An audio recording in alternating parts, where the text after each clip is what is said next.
So we are reading Zero Limits by Joe Vitale and Dr. Hugh Lin. We are on chapter 5, page number 45 of the book and page number 45 of the PDF.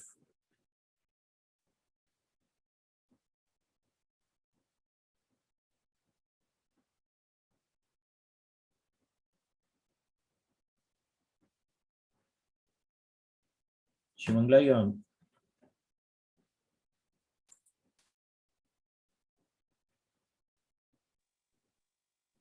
I found all of this fascinating. I wasn't sure how doing Ho'oponopono could help heal me, you, or the mentally ill, however. But I kept listening. Dr. Hewlin went on to explain that we have to take 100% responsibility for our lives. No exceptions, no excuses, no loopholes. So this is the basic tenet, okay, that we need to take 100% responsibility of everything that is happening to us. Whenever we make an excuse, that means, or we are attempting to justify something, automatically you will find that you're on the left side of the grid. Whenever you go into justification, you're trying to find an excuse, you are always on the left side of the grid. So that means that you're not taking responsibility. As soon as we get into justification, many times, something is not happening and we immediately start justifying. You lose power at that time. The moment you say that, yes, I understand that this is a problem and I'm going to find a solution to it, you take the power back into your hands. But when you start justifying, you start losing authority and power. So justifying something is not acceptable, actually. Making excuses is not acceptable.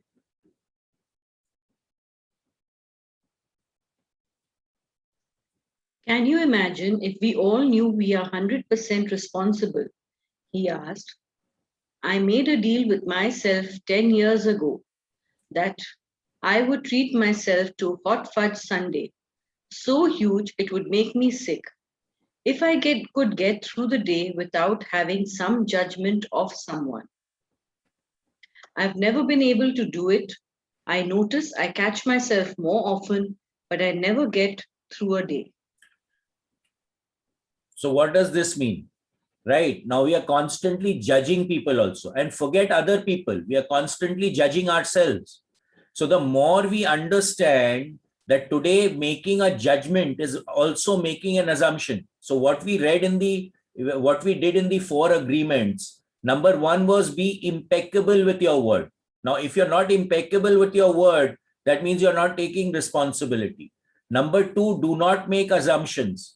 Number 3, do not take things personally. And number 4, do your best.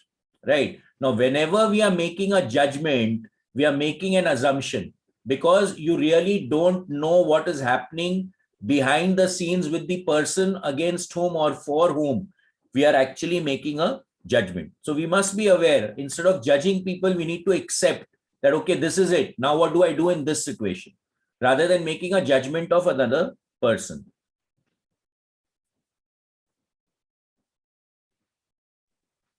Well, now I knew he was human. I could relate to his confession. As much work as I've done on myself, I still get rattled by people or situations that I wish would be different. I'm far more able to tolerate most things that come in my way in life, but I'm also far from being totally loving in every situation. So the point over here becomes that we must become aware. And that's what we are constantly talking about. The moment we start becoming aware that we are slipping, right, on any of the tenets that we talk about, let us say it's the 4 S's, the 4 agreements, left side, right side of the grid. Now, as soon as you catch yourself, you put yourself in a position to shift. And as you start paying attention, you'll find that if there were 10 things that were ruffling you or getting under your skin, slowly, it will become 1, and ultimately they will also disappear. If you see most highly spiritual people, they don't get rattled and ruffled by literally anything. Okay, so that is what we must aspire for. We cannot let anything get under our skin and rattle us. That is one of the most important things that we need to do when we are in the spiritual path. If you find that the person is getting rattled, then the person is not at extremely high position.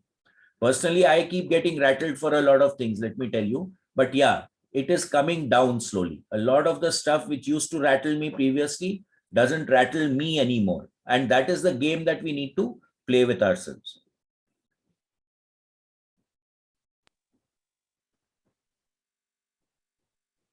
But how do I get that across to people that we are each 100% responsible for problems?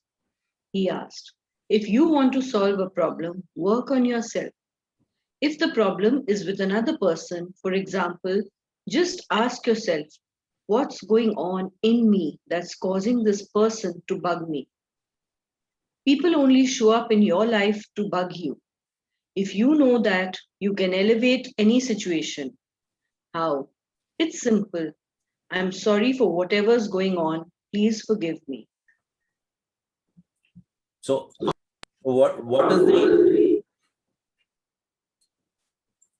what is the thing over here, right? Today, you will only get rattled by something that has a resonance in your field. If there is no resonance in your field about something, then you are not going to get rattled. So whenever you get rattled, you need to start observing yourself as to what is going on in me that is attracting this thing to happen to me. And the moment you again become aware of that, you put yourself in a position to deal with it. And over here, he simply says, I'm sorry for whatever is going on. Please forgive me that I am involved in this. I would like to transcend this that is going on in me.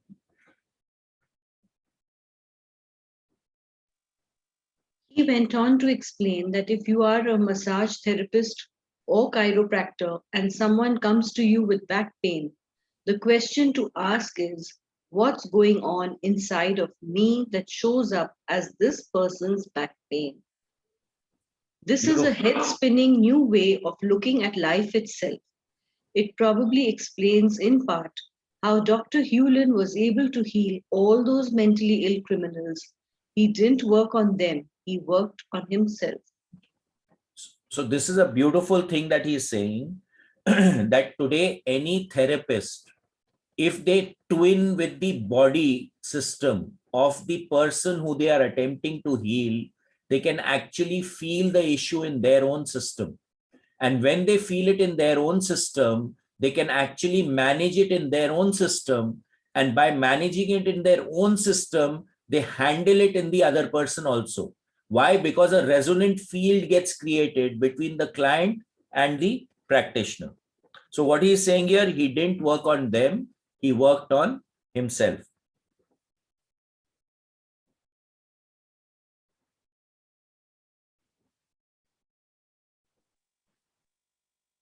He went on to explain that at heart we are all pure, with no programs or memories or even inspirations.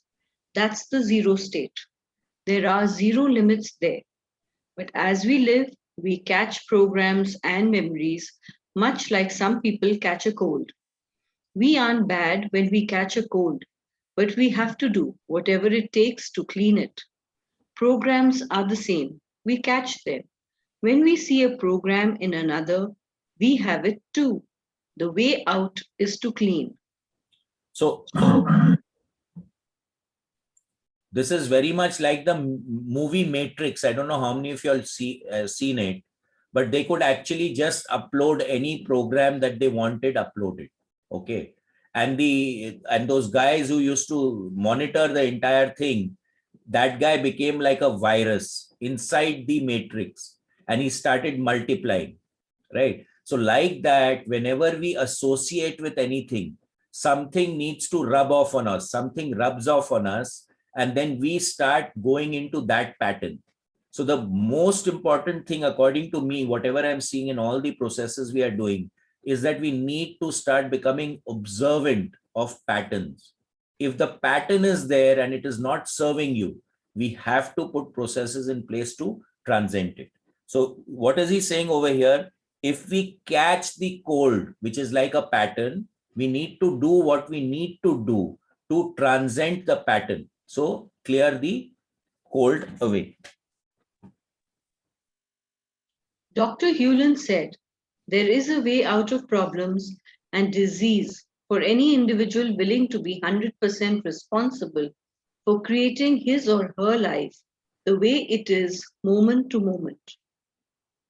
In the ancient Hawaiian healing process of Ho'oponopono, the individual petitions love to rectify errors within him.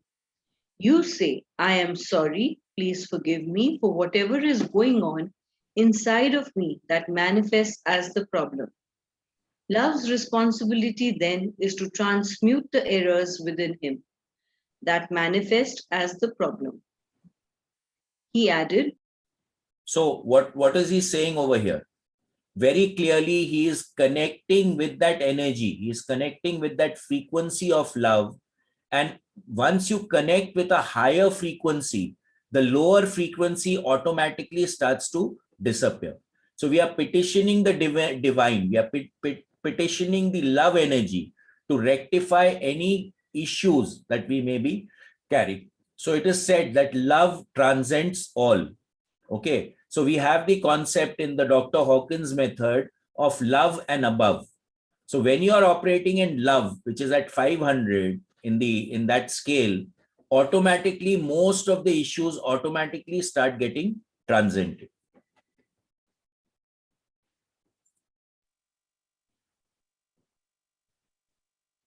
He added, Ho'oponopono sees each problem not as an ordeal, but as an opportunity. Problems are just replayed memories of the past, showing up to give us one more chance to see with the eyes of love and to act from inspiration. Now, this paragraph, I think, is really beautiful. So when we look at it from the Vedantic principle, right? Why are we here? We are here to transcend our vasanas. We are here to transcend our desires.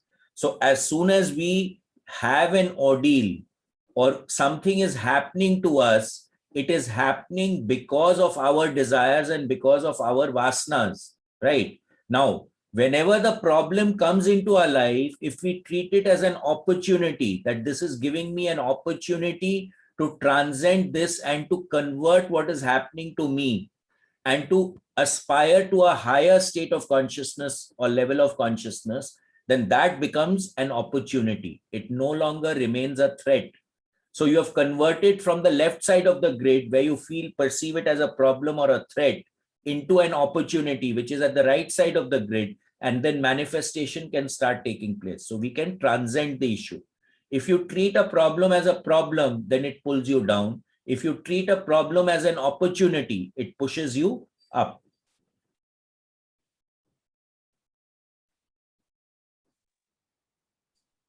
There is a hand up. Yes, Purnima ji. Means अपने जो spiritual grow कर रहे हैं हम या evolvement करना चाहते हैं, for that also we can do this कि whatever in me is stopping from evolving me or whatever, that to clear. Absolutely, naturally. Also we can do Ho'oponopono. 101%. So anything that is creating a block in your system, yeah, the moment you start clearing it up by using the 4 statements, okay, yeah. Now he's creating a distinction in the statements. He's saying that whenever something comes into my awareness, which is like an error in my system, I say, I am sorry, please forgive me. Okay. And then I request divinity or the power of love to help me to transcend that error, to remove that error from my system.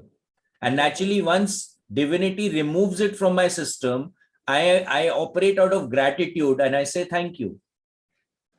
So anything that creates a block in us, in any sphere of life, we can use the process.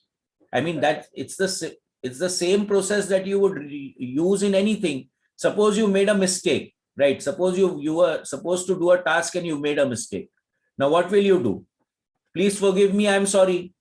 Now, and then you will expect or you would request that, the other person who is the authority who had given you the task, He will operate out of love and forgive you, right? And then when he forgives you, you will say sorry. I mean, thank you.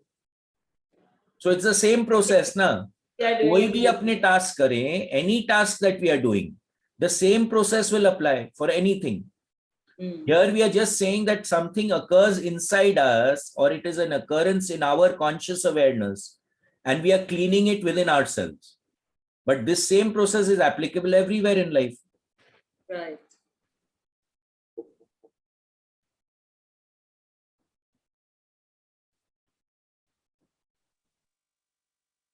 Again, I'm forbidden to share the intimate details of the workshop. I'm serious. I had to sign a non-disclosure agreement. Mostly, it was to protect the privacy of the attendees. But I can tell you this, it is about taking full responsibility for your life.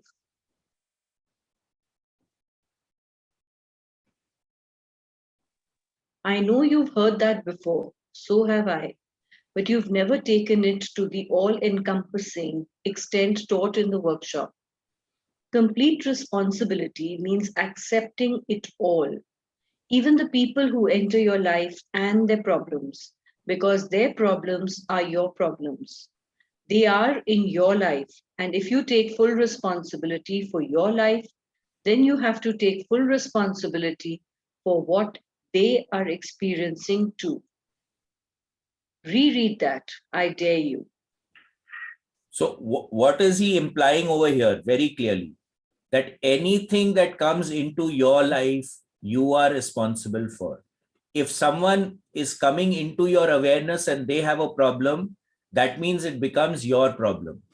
And you need to work on yourself to sort out the issue or the problem.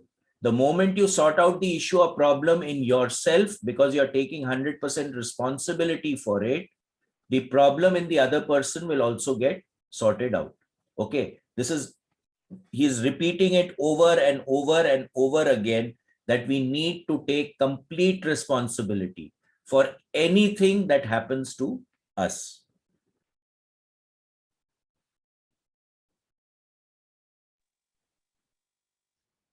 This is a head warping, mind opening, brain cramping concept.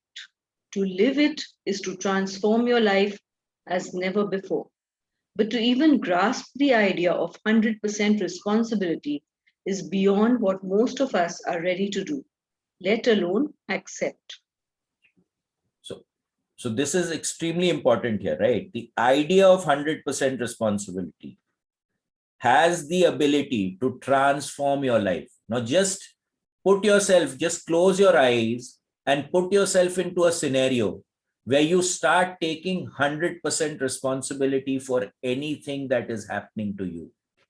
And let me tell you, when you do that, you will feel a surge of power. You will feel that, yes, I am in control. I have the power, I have the authority to take charge of my own life. Most of the time, because we are not taking 100% responsibility, we are dependent on external situations. We are dependent on external circumstances. Now, even according to the Vedanta principle, Nagarji keeps saying that a self-realized person is not dependent on anyone else. The more you're dependent on someone else, the less responsibility you're taking for yourself. So the fact of the matter is, if you want to become self-realized, then you have to start taking 100% responsibility for yourself. And we are all on the path. Every one of us is in the path. Otherwise, we wouldn't be sitting here today, for that matter.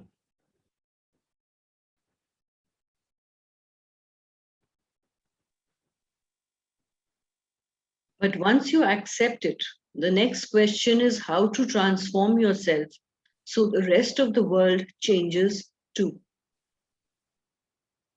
The only way is with I love you. That's the code that unlocks the healing. But you use it on you, not on others. Their problem is your problem, remember. So working on them won't help you. They don't need healing, you do. You have to heal yourself. You are the source of all the experiences. So now this becomes very, very important here again, right? So how do you transform yourself? What are we doing in awareness, right? We are building our toolbox that allows us to put a strategy into place to shift us from the left side of the grid to the right side of the grid. The moment we start doing that, automatically the issues start getting transformed. And one of the most important ways of doing it is to change your perspective. How is the situation occurring to you? The moment you create that shift, you will find a lot of things start to shift. Now, over here, the thing is that we are very self-critical. We need to stop criticizing ourselves and then taking responsibility, have compassion with ourselves, not going into the poor me attitude, right? We need to keep empowering ourselves and see what are the steps we can take to sort out the issues that are occurring within us.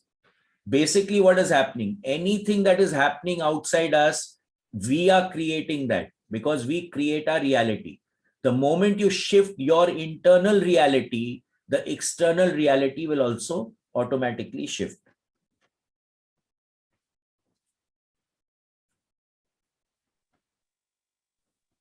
That's the essence of the modernized Ho'oponopono process.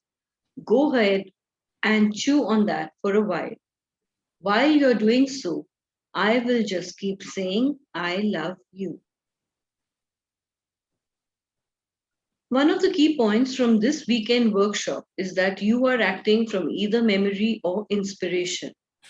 Memory is thinking, inspiration is allowing. Most of us by far are living out of memories. We are unconscious to them because we are basically unconscious, period. So, very important.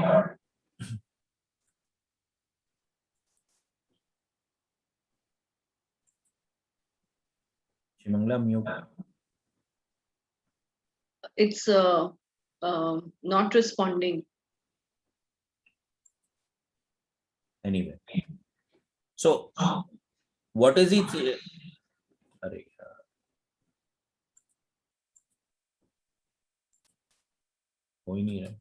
Here also it's going round and round, so I can't do it. Okay. Anyway, so what is he saying over here? Memory is thinking. Inspiration is allowing, right? So whenever we are operating out of memory, we are triggering something that had already occurred and we are thinking about it. But when we get into inspiration, we are going into a stillness state where we allow things to come in from a higher state of consciousness. And then, of course, the next state is zero, where you're not thinking, you're not allowing, it is just happening, right? So most of the time, we are not even aware that we are thinking. So in awareness, what are we looking for? We are looking for processes which allow us to transcend the thinking bit and allow the inspiration in. So even in the excursion workshop, we constantly tell people that trying is counterproductive, because where are you going to try from? You're going to try from a state of memory. You're not going to try from a state of inspiration. When you get into inspiration, you allow, you don't try. Okay, so there's a shift here where I don't try, I allow what is happening to happen. So I jack into the flow. I allow things to happen. Whatever is flowing into my life, I allow it to flow instead of attempting to try and do things about it.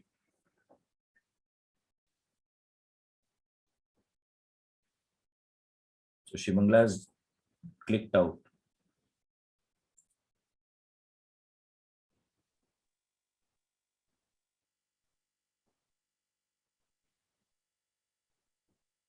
In this way of viewing the world, the divine sends a message down from above into your mind. But if memories are playing, which they almost always are, you won't hear the inspiration, let alone act on it.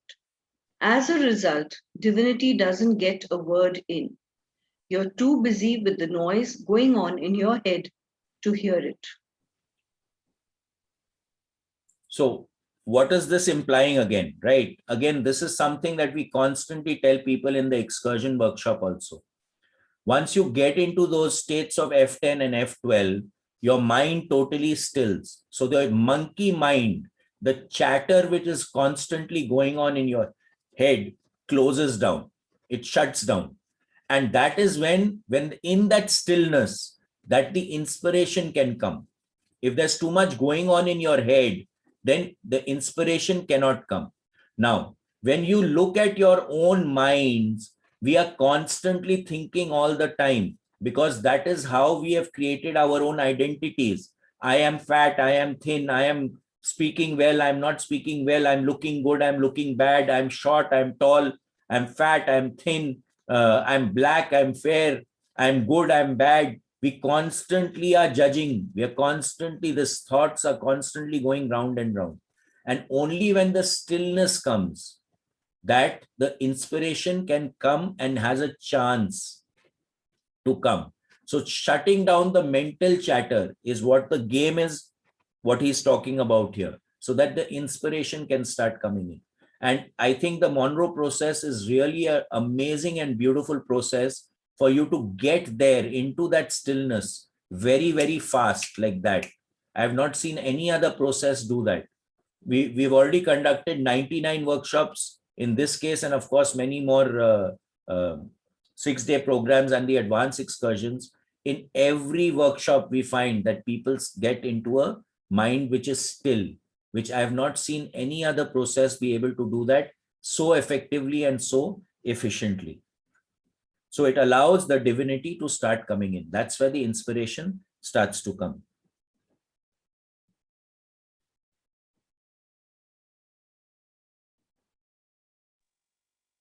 Dr. Hewlin drew a few illustrations to clarify his points.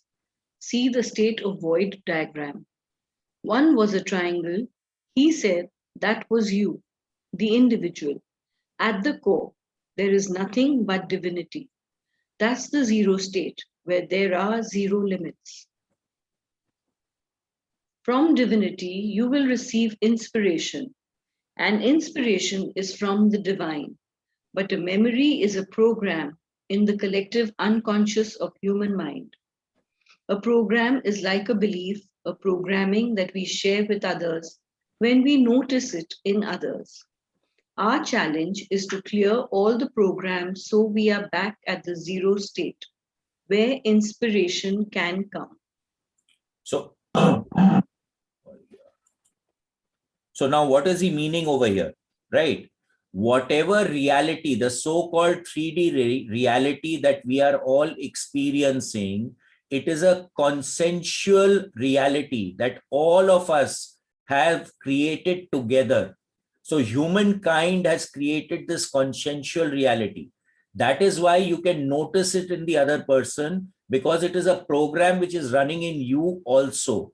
If the program stops running in you, then you will stop noticing it outside. Now, the more we clean, the more we clear ourselves, the less we will start noticing these programs which are running humanity as a collective consciousness. So the idea here is ultimately when you become self-realized, then you are not relating to anything which is here, because you are beyond it. You're beyond the mind, you're beyond the intellect, you're beyond your desires, you're beyond emotions. And that is the state of consciousness that we are all aspiring for. Or you could even call it, when we have a transcendental state occurring, we transcend all of these. We transcend the emotional, the physical, the mental, the intellect. We transcend all of that. And we go back into the zero state, where everything exists and nothing exists at the same time.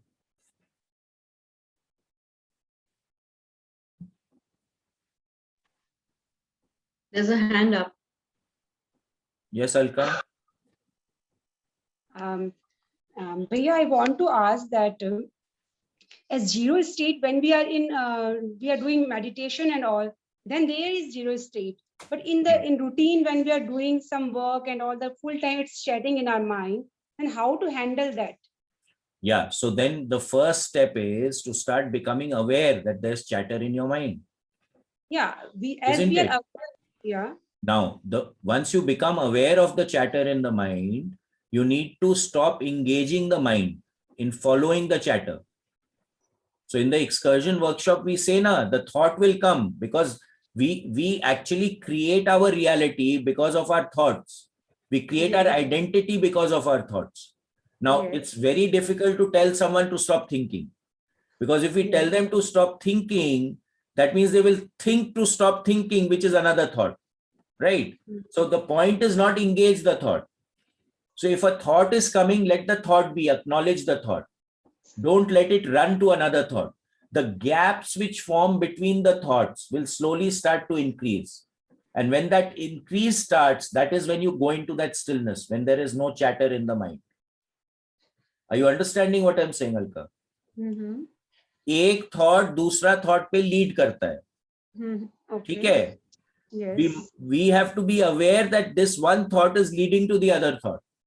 Okay. The moment we stop allowing it to lead to the other thought, there will be a gap between the two thoughts. Okay. So one thought will arise, we acknowledge it. Okay, this thought has come, right? Now we don't Yes. lead it to another. I say Alka is a nice person. Okay. Then I say next thought comes, Alka is wearing a blue salwar. Mm-hmm. People previously never used to wear salwar, they used to wear saris. Mm-hmm. Sari was a very elegant dress. There are so many dresses which are very elegant in the world. Now, where did I start from? Yes. I started from Alka as a nice person. I reached many elegant dresses in the world, right? So Yes. if I say that Alka is a nice person, that's it. Now I'm not going to the next thought. Okay. So jo gap aayega na between the thoughts, once that starts to increase, and as you start engaging the state of F10 and F12, let me tell you, I'm telling you this from experience, you will just be in a stillness. For example, you will speak, you will not think and speak.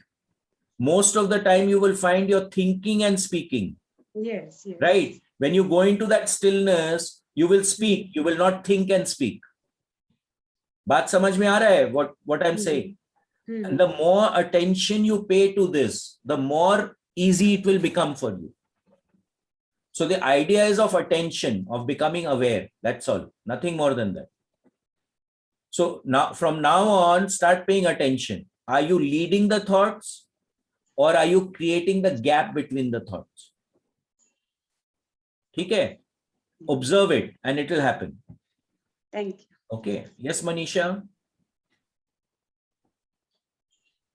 Manisha, you have something to say? Yes, Bhaiya. Ram Go Ram. ahead. Ram Ram.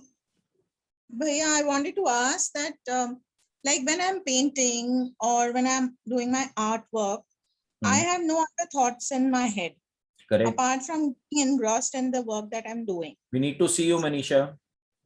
My video. Achha. Sorry.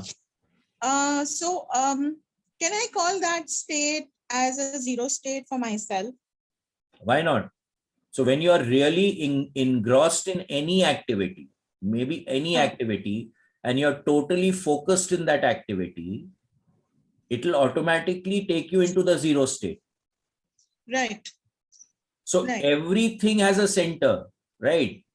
In fact, every and each object also has a center. If you can access that center, you will be in the zero state. So what is the central core of you? If there is nothing else there except what you're doing, then you are literally touching that zero state where there are no And other thoughts. that gives you happiness, and that doesn't, Actually, stray you here and there. So Absolutely. I thought that could be my zero state. correct. And the more you can hold it, Hmm. the better it becomes for you. Okay, so the idea is to hold it. Be in that Okay. state all the time. Okay? Yes, we'll try. No trying. Okay. Attempting. Bhaiya, Yes, Renuji, yeah. Bhaiya, but when you are doing something and then you are thinking about that, no? No, you'll be If you're surprised. painting or you're doing something, you're concentrating on it, or you're doing something which you're enjoying also, but you have to think about it, no? No. So if you're totally focused on exactly the task that you're doing, Huh. You're not thinking ahead. You're not thinking back. You're just Okay. doing what you're doing, right? Okay. Not even 1 Ah. second ahead or 1 second behind. Okay. Then okay, you are in that state. Okay. Then Okay. I got nothing it. exists except that particular action.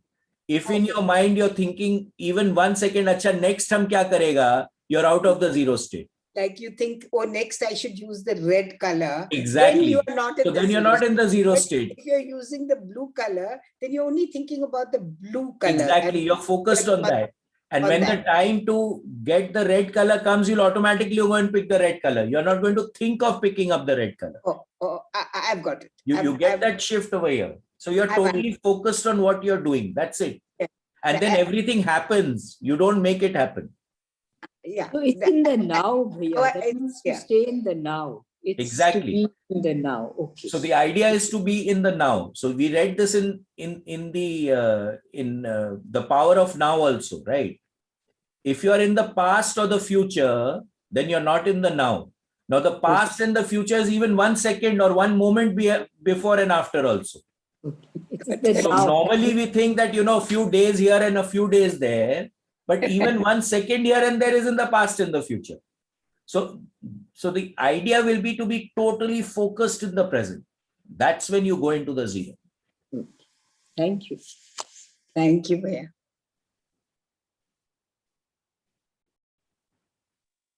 Dr. Hewlin spent a lot of time explaining that memories are shared. When you spot something in another that you don't like, you have it in you as well. Your job is to clean it. As you do, it will leave the other person as well. Actually, it will eventually leave the world. So what is he saying over here? Clearly, right?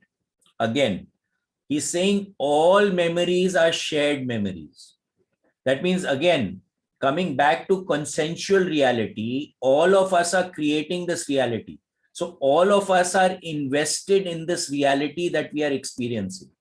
Now, if I am experiencing something, that means that is in me also.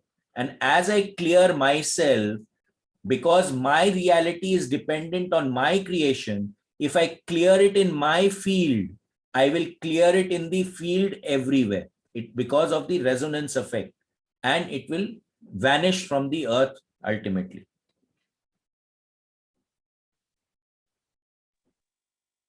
One of the most insistent programs in the world is women's hatred of men.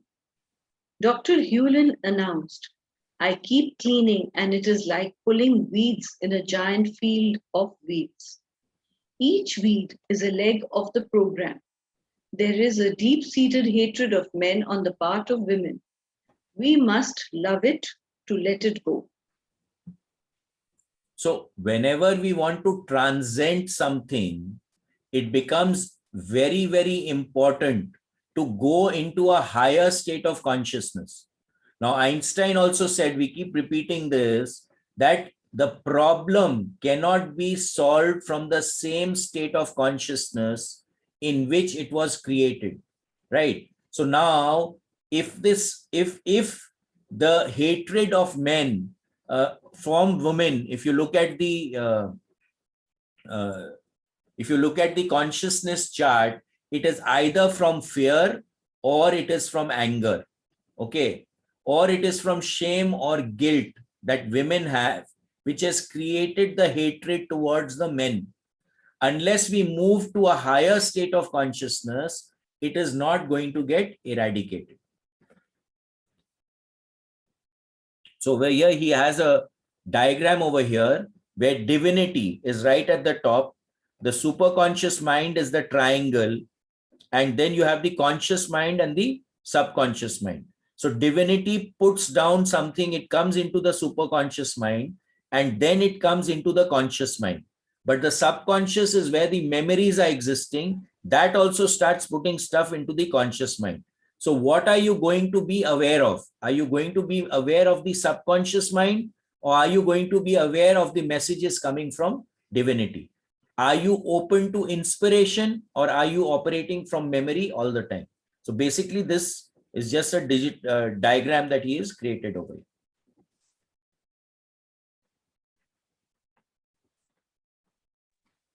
I didn't quite understand all of this.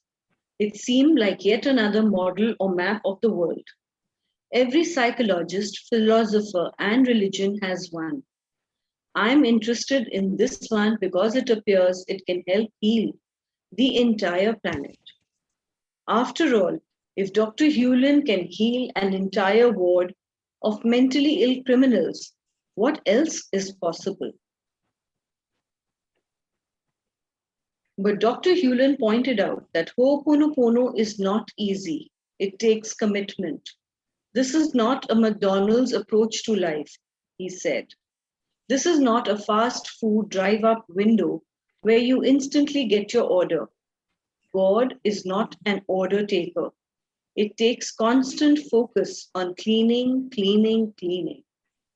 So what is he saying over here? That today, if you stop paying attention, if you stop noticing, then again you can very easily go back into the old program. So you have to constantly be aware and constantly be clearing yourself so that you can exist in that higher state of consciousness and not drop down all the time. So we need to be constantly vigilant. What are we thinking? What are we saying? What are the actions we are taking? Are we acting and saying and feeling in synchronicity? Or are we saying something and thinking something else? Right? Are we doing something and thinking something else? So everything has to get into synchronization for us to be able to actually go into that state of zero. The moment you let your guard down, you're gone. So that's why he's saying very clearly here that it takes a lot of commitment. You have to be vigilant all the time. One slip and you need to be aware of it. And then again, you need to clean. Anytime that anything is going on, we need to keep clearing. And we are like onions, right? One thing will come out, one thing you will clear, another thing will come out. Another thing you clear, another thing will come out. And this is something that we are seeing clearly even in the biofield tuning, where you clear something and then again it pops up from some other state. Then again you clear it, again it pops up. And the more you clear, the cleaner the person starts becoming, and then they start acting out of zero. They start getting into the flow. And this is something we can do for ourselves also. It's not that you have to go to a therapist or a psychologist to do this for you. Of course, it can help, but you can do it for yourself. He told stories of people who used the cleaning method to do what others might think impossible. One story was that a NASA engineer who came to him because of a problem with one of their rockets. Since she came to me, I assumed I was a part of the problem, Dr. Hewlin explained. So I cleaned. I said I'm sorry to the rocket. Later, when the engineer returned, she explained that the rocket somehow corrected itself in flight. So this is so beautiful, right? And I have seen this happen with a lot of equipment. And there's so many times that I go to a factory and I find that and the owner is complaining or the supervisor is complaining this machine doesn't work well. So I tell the supervisor, have you thanked the machine for working for you? And most of the time the guy says, what? It's a machine. Why will I thank it? And then I tell them that, okay, now you put your hand on the machine and say, I am so glad that you're working for me. I'm so happy for you. You really love me. I really love you. Okay. And this has actually been happening in many machines. And believe me, the machine starts to run. I've had it in so many cases now, it's not funny. So we think that things around us do not have conscious awareness. Let me tell you, all inanimate objects also, so-called inanimate objects, have a state of conscious awareness. And the moment we start connecting with them with love, they will automatically start working better for you. And this is the case which has happened here with the rocket also. Yes, Mukul Bhabi? So I want to share something. Yeah, I've go been ahead. recently somehow getting a lot of headaches. I've had this problem, Samisha said, but it had kind of gotten cured. But recently it's again come up. And after reading this, I mean, beginning to read this book, and also after hearing Reverend Bill, I've actually been,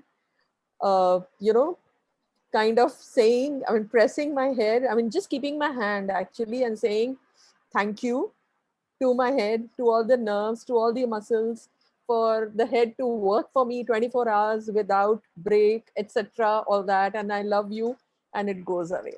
Beautiful. My headache goes away completely. So we need to be appreciative of Yeah. all that is working for us, and most of all, our physical body. I mean, you Yes. you see your heart, for example, it's constantly running, right? Yes. Our And we're brain not is even aware. constantly monitoring us. Our eyes are constantly seeing. Our Yeah. teeth are eating. Our nose is breathing. Our lungs are moving. Now see what is happening when the lung stops breathing. See what happens. What happens? Right. So, I mean, we have to be grateful. We've got so much to be grateful for. The problem is we take things for granted. The moment you bring your conscious awareness to all that you have to be grateful for, you get into humility, you get into compassion, you get into love automatically, because there's so much to be grateful for in our lives. True. Okay. Thank you. Thank you.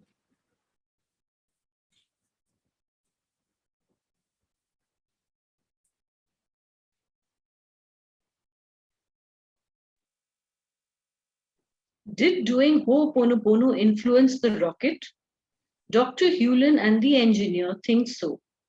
I spoke to the engineer and she said it was impossible for the rocket to correct itself. Something else had to happen that was in the nature of a miracle. For her, it was doing the cleaning with Dr. Hewlin's help. I can't say I bought the story, but I also have to admit I don't have another explanation for it. So, yeah. So I'll share another story with you. I've shared it before, but once I went to one factory and there was this big machine. They had spent, I think, 3 or 4 crores on that machine. And since that machine had come, it was not running. So I went and stood in front of the machine, and then I'm asking the machine, yeah, why aren't you running? What's happened? So the machine is telling me, and this actually happened, okay? I'm not mincing my words. The machine is telling me, this guy doesn't care for me, so I am not going to run. I don't care what's going to happen. So I said, okay, what do you want me to do? Ask him to tell you sorry? What do you want from him? Tell me what you want. So the machine told me, okay, I want a mango. So I said, Arey, it's not mango season. Should I ask him to give you mango juice? So he said, okay. The machine said, okay. So I told the owner, get a Tetra pack of juice. And then I told the owner that, okay, now you pour this mango juice on the machine and say, I'm sorry, I love you, I care for you. This actually happened, right? And let me tell you, for 3 years, that machine was not running. In 7 days' time, a technician came from Germany to start the machine working. And in the 10th day, it was working full capacity. Where for 3 years, it just refused to run. So these things actually happen, okay? And the more we care for the things that we are using, when we say, when something falls down, are you concerned about how that thing has got hurt? Okay, your phone falls down. Say sorry to the phone. I'm sorry, I love you. I'm really sorry, I care for you, right? You'll find that the phone will start giving you better service. Anything around you, if you can connect with it with your heart, you'll find that the thing will start running better for you. And I'm saying this from experience. It's not, now if you see how does the Rebol work? So many people have shared that the equipment was not working, or their phone was not working, in the sharing statement also, and also in the healing group.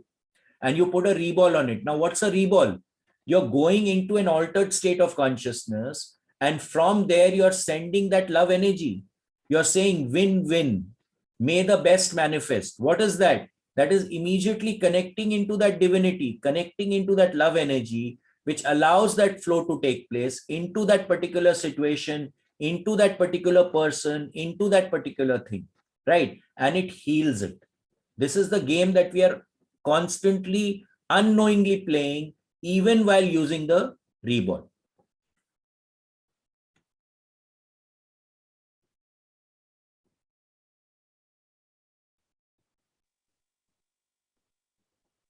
Bhaiya, Yes, what was this win-win you said? I said win-win Huh. means that everyone wins. There is no win-lose. When there is a win-lose, there is a Yeah. transaction, right? When Okay. when we are giving a reball, we will say win-win. It is Oh, not that one person loses and one person gains. Everyone wins. okay. So we all should say win-win. when That's we- the state of mind with which you need to send the reball. Oh, okay. Like okay. now there are two people in competition, right? I Hmm. would now you will say if you are giving a reball to one person, then you are Hmm. it's to the detriment of the other person, right? But when you Yeah. send it with the win-win, then it Yeah. happens for the greater good of everyone concerned. That is what we are looking for. Okay. Okay. Okay. We did this in the excursion, Renuji, when we did the reball. No, I think I forgot it. So it seemed new. So I thought best to check up. Thanks, Shrimangi. For a So win-win now situation now and it for means, the best means to that manifest. it means that you need to redo the excursion. Look, said Bhaiya. Uh,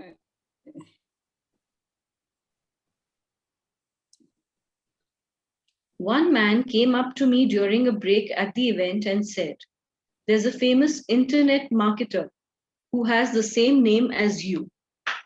I didn't know whether he was kidding, so I asked, "Really?" "Yes, he's written a lot of books and writes on spiritual marketing and hypnotic writing. He's a cool guy." "That's me," I said. The gentleman seemed very embarrassed. Mark Ryan had heard the entire conversation and thought it was humorous. It didn't matter if people knew my celebrity status online or not, as I was getting known in the room itself. Dr. Hewlin called on me so many times during the event that people thought he was singling me out. One person asked, "Are you related to Dr. Hewlin?" I said no, and asked why the person thought I might be. "I don't know, it just seems like he is focusing on you." Go ahead. I never felt singled out in a negative way. I liked the attention and assumed it was to help me personally, since Dr. Hewlin knew I wrote books and had a following on the internet. I'm sure a part of him knew that if I got this message of healing, I'd be able to help many people. I didn't know at the time that he, being inspired by the divine, was grooming me to become a guru, but not a guru to the world, a guru to myself. So this statement is extremely powerful, okay? Was grooming me to become a guru, but not a guru to the world, but a guru to myself. Believe me when I tell you this, if you can take care of yourself, if you can start observing yourself, right? You deal with things yourself and you do it for yourself. Whatever is happening around you will automatically shift. You don't need to change anyone. You don't need to change anything. You need to create the change in you. And that's where the magic is. That is where everything happens. As far as you are concerned, everything happens in you. It does not happen out there. The issue that we are facing today in this world is that we are all focused outside. We are not looking inside. And that's where the shift comes. Start observing and becoming aware of what is happening inside you and not what is happening outside you. I think we can stop here instead of starting a new chapter for just 3 minutes.